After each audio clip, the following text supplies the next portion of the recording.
آيات جئنا تبصرة عن كل ضلال أعددنا بضع رسالات تحمل نورا للأجيال. بسم الله الرحمن الرحيم. الحمد لله رب العالمين وصلى الله وسلم وبارك على نبينا محمد وعلى آله وأصحابه أجمعين. أما بعد. Alhamdulillah, as we announced, part of the itinerary for the program is that we will conclude tonight bi'idhnillahi azza wa jal with a short reminder by our brother here, as well as a brief introduction and some of the things that he's doing as well at the masjid where he is the imam of, and that is our brother who we know very well, Aqil Ingram, who is the imam of Masjid al-Haq, which is in the western or west side of the city of Baltimore, Maryland. So without further ado, I will allow him to introduce himself further, as well as mention some of the activities that he is doing and what they are doing over there for those who have the opportunity to go and benefit. And then he'll give us a brief reminder of the issue of Al-Istiqaamah. Barakallahu feekum. Bismillah, alhamdulillah, wassalatu wassalamu ala rasulillahi ma ba'd. We greet you all to the beginning of Islam. We say to you all, Assalamu alaikum wa rahmatullahi wa barakatuh. As our brother has mentioned, we are at Masjid al-Haq in the city of Baltimore, Maryland. And there are several services that we do offer, several activities that are going on.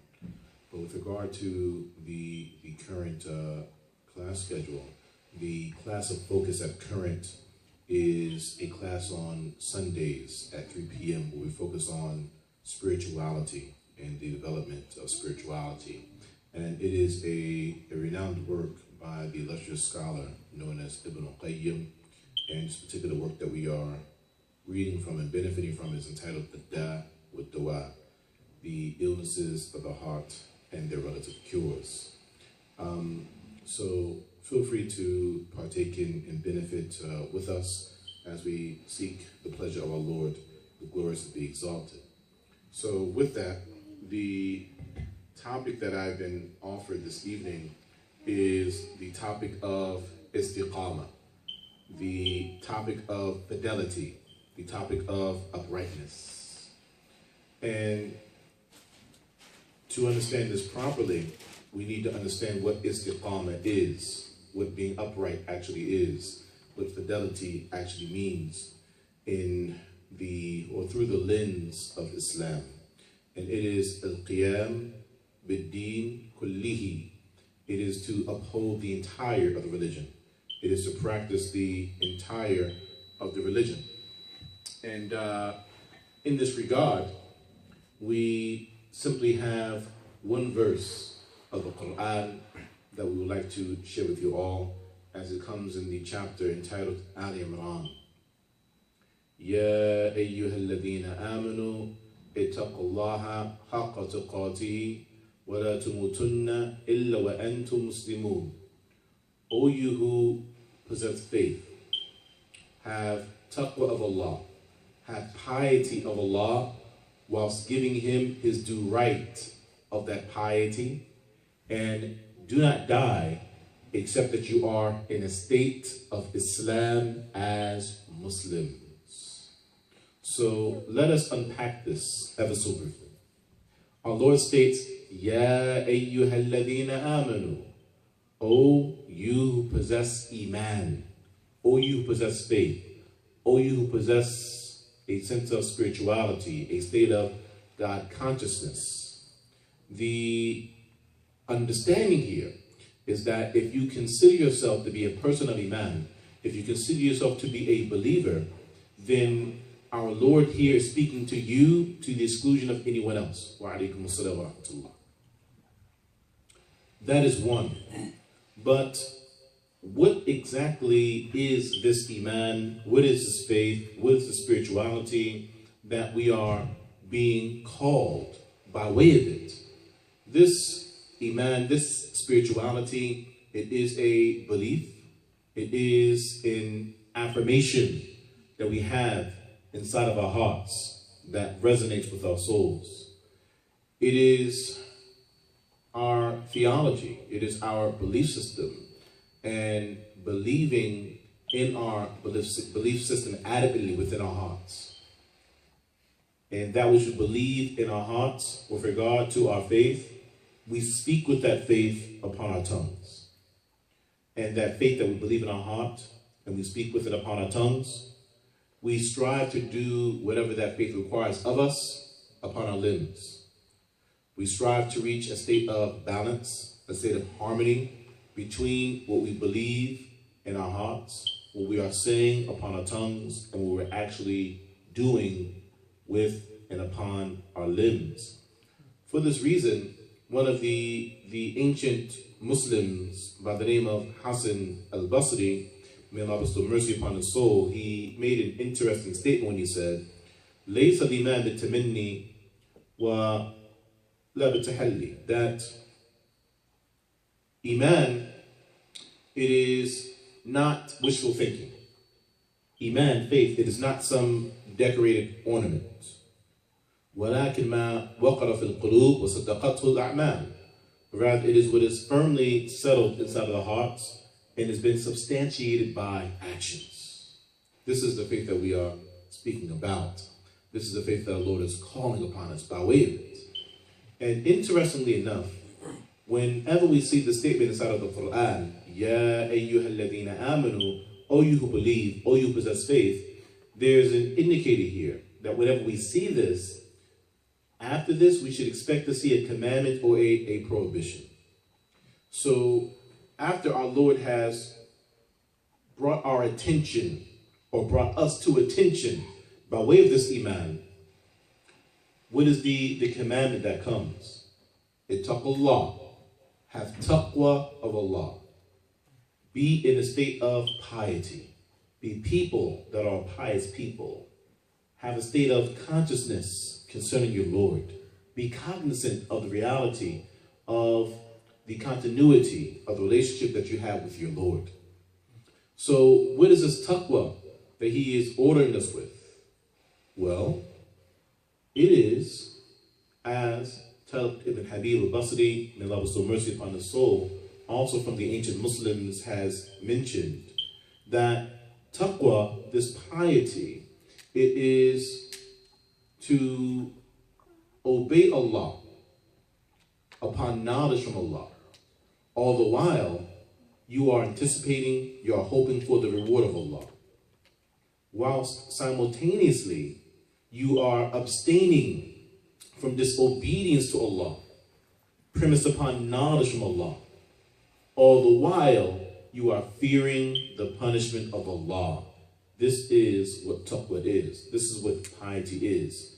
It is to act in accordance with the commandments, and it is to abstain from the prohibitions. And if our Lord had ended the commandment here, perhaps there will be hope for us. But he did not end the commandment here. He didn't simply order us to have taqwa of him, to have piety of him. He then furthered that commandment with a condition, haqqa tuqatih, whilst giving him his due right of taqwa, the right that he has over us, that we have piety of him in a fashion that is properly due, in a fashion that he deserves of us. And in that, there is challenge, as when the companions, when they heard this, they understood the reality of this, and they asked a very pragmatic question. Min yaqwa ala hada? Who is the one that has the ability to do this? Who can truly achieve this? They understood what it meant. To give Allah his due right of piety is, as Ibn Mas'ud, may Allah be pleased with him, has mentioned, it is to obey Allah and to never disobey him. It is to be in a state of his remembrance all the time, and to never be heedless of him, to never be forgetful, to never be distant or disconnected from your relationship with Allah. It is to have gratitude for all blessings bestowed upon you, and to never be an ingrate, to never be ungrateful for any blessing. Who is this person that can make this claim? Every commandment, you have always only ever fulfilled the commandment. You've never disobeyed Allah ever. He deserves that of us, that we obey him and never disobey him. Can you say that's you? That you are always in a state of his remembrance, in a state of dhikr. You're never heedless. You never fall short of the mark. You are always, subhanallah, alhamdulillah, la ilaha illallah, Allahu akbar, la hawla wa la quwwata illa billah. You're always reciting verses of the Quran, reading his book. This is you all the time, always? Always contemplating upon his creation, realizing his oneness and his greatness all the time, and you're never heedless? You are grateful for every blessing that you have, everything that he's ever granted you. You've utilized it to increase in obedience to him, and you have never utilized a blessing he has given you to disobey him ever, your whole life. This is what he deserves of us. And this is what it means when the Lord says, haqqa tuqatin, to give him his due right of that piety. But then, our Lord, he revealed another verse in the chapter of Taghabun. فَاتَّقَ اللَّهَ مَسْتَطَعْتُمْ. Have taqwa of Allah. Have piety of Allah in accordance with the extent of your ability. So here, we enter into fidelity. Here, we enter into uprightness. Here, we enter into istiqamah. Meaning that you, in accordance with your ability, you uphold the religion to the extent that you are able. And everyone, in the general sense, has the ability to abstain from the prohibitions. Everyone, in the general sense, has the ability to fulfill the base commandments. But many of us have ability beyond that. So what is your ability? Do you have the ability to pray the voluntary prayers? Do you have the ability to pray 2 units of prayer after you have performed wudu, as is a forgotten sunnah? Do you have the ability to pray 2 units when you enter into your home and before you exit from your home, also another forgotten sunnah? How are you with the sunnah R.E.D.A? How are you with those voluntary prayers that are before and after the obligatory prayers throughout your day and throughout your night? Where are you from the duha prayer? Where are you from the forenoon prayer? Where are you from the istikhara prayer, seeking Allah's counsel after you've made a decision about something in your life? Where are you from the night prayer? Where are you from fasting on Mondays and Thursdays, 3 days out of a month? From the 3 white days, the 3 days of the full moon, the 13th, 14th, and 15th of the month, as we are entering into that this evening, and tomorrow marks the 13th of Rajab. Where are we from that? Where are we from the fast of Dawood, fasting every other day? Where are we from these things really? When we have the ability to do many of these things. Where are we from charity? Where are we from offering our skill sets and our services for the Muslims and for the non-Muslims, to the community at large? When we know from the Sunnah of our Prophet ﷺ that every limb of our body, every bone of our body has charity that is due upon it every single day. Where are we from that? We have the ability to do much, but where are we? So when we are doing that, now we're entering into a level of piety. Where are we from the Quran, from the Book of Allah? What is our relationship with it? Reading it, memorizing it, contemplating upon its meanings, striving to make sure that our character is the Quran, as was the case with our Prophet ﷺ, as what Aisha would say about him, kana khuluquhu al-Quran, his character, it was the Quran. Where are we from emulating our Prophet in that regard? So this is what is meant. And once we reach this, وَلَا تَمُوتُنَّ إِلَّا وَأَنْتُمْ مُسْلِمُونَ, and do not die except that you are in a state of Islam as Muslims. Yes, it is true. We all have to pass. Kullu nafsin dha'iqatul maut. Every soul will taste death. If you are living, you will die. That is the state of this reality for us, living in this realm. So once we have reached this state of taqwa, then we strive to be upon it until we die. But when are we going to die? We don't know when we're going to pass. So because we do not know when we are going to pass, we have to maintain the frequency of our taqwa, maintain the frequency of our piety, maintain the frequency of our istiqamah, of our fidelity, because we do not know when death is going to reach us. So the meaning of the verse becomes, do not die except that you are mu'minun. Do not die except that you are people of the faith, that you are people of spirituality. Do not die except that you are muhsinun. Do not die except that you are those that you have excellence, you have beauty in your practice of the faith. You strive to excel in your practice of the faith in all things that you do. Inna Allah kataba al-ihsan ala kulli shay. Certainly Allah described this ihsan, this beauty, this completeness upon every single individual thing that we do. Do not die except that you are mukhlisun. Do not die except that you are sincere. Do not allow death to reach you except that your heart is in a pure state. That whatever you are doing, you are sincere for the sake of Allah.